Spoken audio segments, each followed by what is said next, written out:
Assalamualaikum warahmatullahi wabarakatuh. Selamat datang kembali di channel cerita horor Bendy Story. Aku adalah seorang suster atau perawat di sebuah rumah sakit swasta di kota Bandung. Sebut saja namaku Nancy. Kota Bandung terkenal dengan julukannya sebagai kota kembang. Kota kembang diberikan mungkin karena tampilan kota Bandung yang cantik, atau mungkin juga banyak gadis-gadis cantik di kota ini, bagaikan kembang yang merekah. Namun tak selamanya keindahan itu tanpa duri di tangkainya. Begitu juga kota Bandung yang terkenal dengan julukan kota kembang ini, banyak menyimpan sejuta misteri yang mencekam. Sedikit tentang sisi lain dari kota Bandung yang dapat aku tuliskan berdasarkan pengalamanku bekerja di sebuah rumah sakit. Beberapa tahun yang lalu, ada seorang perawat yang sangat periang, mudah bergaul, dan polos. Perawat tersebut bernama Ani. Selain menyenangkan, Ani memiliki wajah yang cantik, serta tubuh yang mampu membuat mata laki-laki sulit memalingkan pandangannya.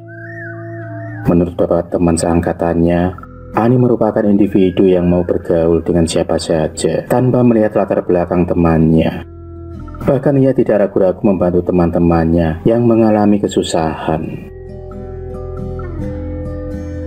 Dari sekian banyaknya pria gagah yang jatuh hati kepada Ani, namun ia lebih memilih Hadi sebagai tambatan hatinya. Mereka berdua terlebih seperti pasangan yang serasi dan bahagia, menjalani hubungan mereka yang terkadang membuat para teman-temannya sangat iri.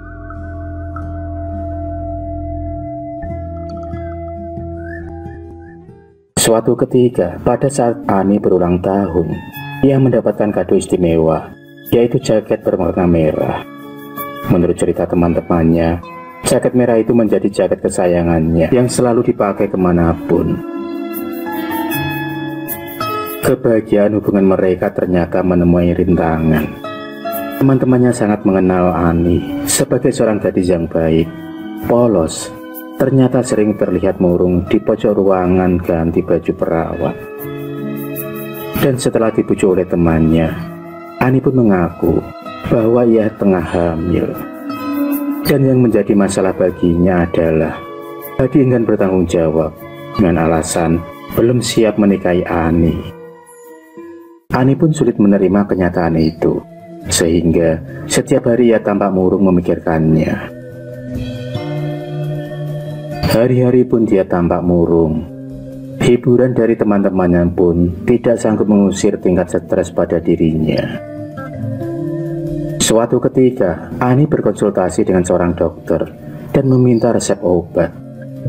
Sebagai seorang perawat, tentunya akan lebih mudah bertemu dan meminta resep kepada dokter jika membutuhkannya. Ani pun meminta resep obat insulin, yaitu obat penurun kadar gula darah. Karena obat itu harus dibeli dengan resep dokter, dengan alasan untuk saudaranya yang terkena penyakit diabetes. Obat insulin sering disuntikan pada orang yang terkena penyakit diabetes untuk menjaga kestabilan kadar gula darahnya yang sering meninggi. Setelah membelinya, Ani pun kemudian langsung menyuntikkan seluruh obat tersebut ke dalam tubuhnya.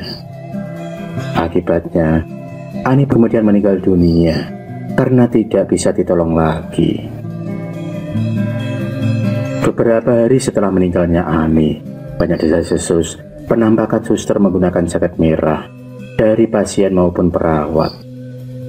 Konon, suster merah itu sering duduk sendiri di pojok ruangan ganti baju atau terlihat berjalan di lorong rumah sakit, dan juga pernah melayani pasien rawat inap.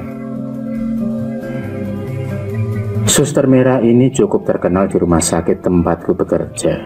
Bahkan, para pasien yang pernah dirawat dan kebetulan mendapatkan keberuntungan dikunjungi oleh suster merah sering menceritakan pengalaman yang sama. Awalnya aku hanya menganggap itu hanya kabar angin yang tidak benar. Namun, semua menjadi jelas saat aku sendiri bertemu dengan suster merah tersebut.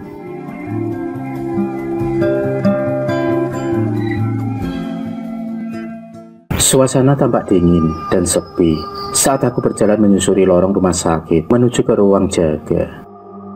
Sambil menguap karena ngantuk, aku berpapasan dengan seorang perawat. Wajahnya sangat anggun dengan bodi yang indah. Namun aku sangat asing dengan wajah suster tersebut. Ia pun tersenyum kepada aku, dan aku pun kemudian membalas senyumnya. Setelah berpapasan, aku pun teringat dengan suster merah. Dan karena aku melihat perawat tadi menggunakan jaket merah, segera aku pun menoleh ke belakang. Aku pun terdiam sejenak karena tidak ada seorang pun di belakangku. Aku bukanlah orang yang mudah percaya dengan perkataan orang lain mengenai penampakan hantu dan sejenisnya. Aku percaya bahwa makhluk dari alam lain itu ada, tapi sangat sulit bagiku untuk percaya bahwa mereka bisa datang dan pergi sesuka hati di hadapan kita. Setelah kejadian bertemu dengan seorang suster yang menggunakan jaket merah itu, sering terpikirkan olehku, apakah benar mereka bisa masuk ke dalam dunia manusia? Apakah benar orang yang sudah meninggal bisa dengan seenaknya masuk dan berkomunikasi dengan manusia? Seberapa banyak cerita mengenai suster merah yang telah aku dengar, tetap tidak mengubah keyakinanku. Aku yakin penampakan hantu atau makhluk halus hanyalah halusinasi semata. Kebetulan hari itu aku mendapatkan jadwal shift siang dari mulai pukul 15 hingga pukul 21. Dengan wajah yang lelah dan ngantuk, aku dan teman shiftku pun berjalan menuju ke ruangan ganti perawat sambil bercanda. Waktu itu, kami telat pulang karena harus melakukan beberapa urusan dulu saat serah terima atau pergantian perawat jaga. Kami pun sampai di ruang ganti dan segera bersiap-siap ganti baju dan penampilan. Mungkin telah tiba menjadi prinsip perawat pada umumnya bahwa saat datang dan pulang dari rumah sakit, penampilan harus tetap nomor satu.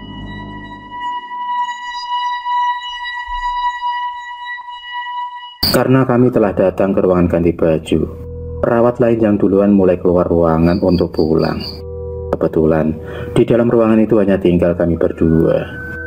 Setelah selesai mengganti baju, kami pun bersiap untuk pulang. Namun temanku pergi ke toilet duluan dan meminta aku untuk menunggunya.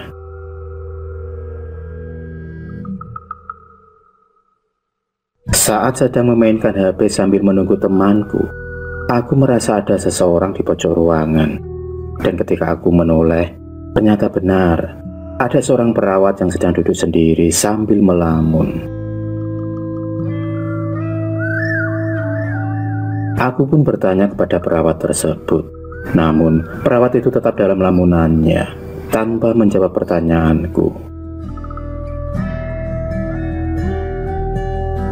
Karena aku sendiri tipe orang yang suka sok akrab, aku pun kemudian berjalan mendekati perawat tersebut. Aku kemudian bertanya lagi kepada perawat tersebut, namun perawat itu tetap diam membisu tanpa menoleh kepada aku sedikit pun. Aku kemudian bertanya lagi, dan lagi-lagi perawat itu hanya terdiam tanpa menjawab pertanyaanku. Namun ia menoleh dan menatap tepat ke mataku. Ia menatapku dengan mata yang berkaca-kaca. Sekilas aku memandangi wajah perawat itu, dan perasaanku tidak asing dengan wajahnya. Dan aku pun melihat jaket merah yang digunakannya. Aku pun teringat dengan perawat yang berpapasan denganku, kemudian hilang di lorong rumah sakit tempo hari. Belum selesai aku mengingat-ingat tentang perawat tersebut, terdengar suara pintu toilet dan temanku memanggil.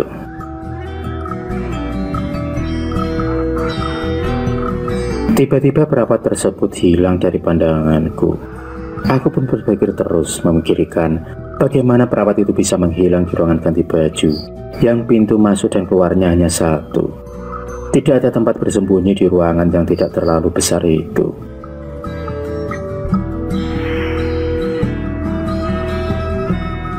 Aku pun terdiam dan berpikir, apa benar yang aku lihat itu adalah penampakan hantu suster merah? Keyakinanku sendiri mulai goyah. Aku ingin tetap tidak percaya tentang penampakan hantu. Namun aku melihatnya 2 kali dan menghilang begitu saja. Apakah benar atau tidak, hantu bisa dilihat oleh manusia? Aku tidak tahu. Tapi pengalaman yang aneh dan sulit dijelaskan secara logika ini tidak akan aku lupakan seumur hidupku. Itulah pengalamanku ketika aku menjadi perawat di sebuah rumah sakit swasta di kota Bandung. Akhirul alam, wassalamualaikum warahmatullahi wabarakatuh.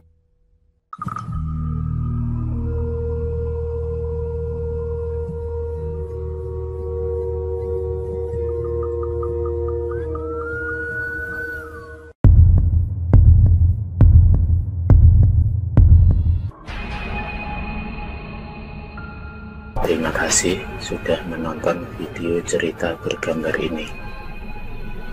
Klik subscribe untuk terus berlangganan video-video cerita bergambar selanjutnya. Semangat berkarya.